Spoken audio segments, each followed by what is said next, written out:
Hypothetical. You're an octopus living a peaceful life in your sea cave when a giant robot breaks through the wall and captures all your friends. What do? Go from world to world rescuing your friends from evil robots? What would you do, Darren?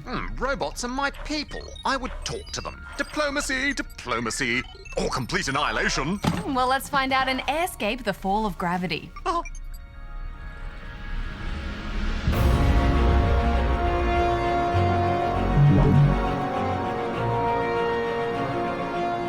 Airscape, The Fall of Gravity is an action platformer that pits a small octopus against lasers, mines, snipers, robotic tanks, lasers, missiles, and even more lasers, as you use your wits, reflexes, and cunning to avoid obstacles and rescue sea life to progress through the game. And did I mention the lasers?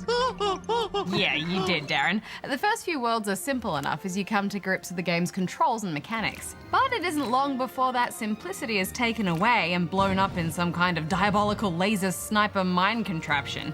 And the same thing happens to your octopus over and over and over again.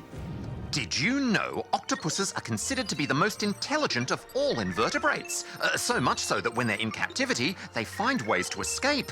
They're considered to be excellent learners. And it's a good thing too, because to get through these challenges, you'll need all the calamari wits you can muster. Barjo, calamari are squid. It's got tentacles, suckers, same thing. Close enough. Negative. Close enough. Negative. I think I unlocked the achievement for 100 deaths pretty early on in the game, and it only got harder and harder.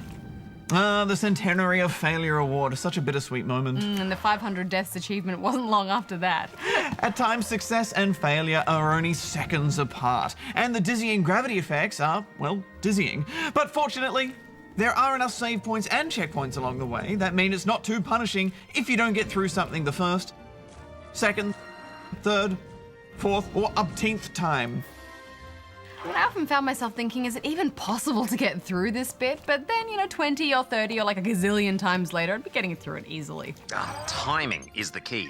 When you're as precise as me, timing is your greatest weapon. Well, yes, but it's also about patience. Yes, and patience isn't so much a virtue here as it is a necessity. Difficulty aside, there's a few really cool things about this game. Such as just how different each world was. The look, the feel, the mechanics. You never felt like you were doing the same thing. Another thing I really liked were the physics. Yeah, I liked those floating globules of water and the shifting gravity, but I don't know, I thought there was an opportunity here for the physics to be made even quirkier. Yeah, maybe, but it all made sense, which I think is the most important thing. Oh, indeed. I felt the universe was internally consistent. From the rocket platform that moves in certain directions based on where your weight is, to the fans, to the mechanics of moving around and swimming. Everything reacted how I expected it would.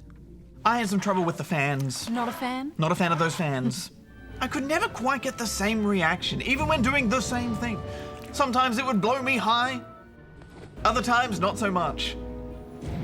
But the important question is, Barjo, were you a fan of Airscape? I was. It's full of cute characters and beautiful art, and it's also got some really challenging mechanics. I was pulling out more than a few clumps of hair while playing this hex. What about you, Darren?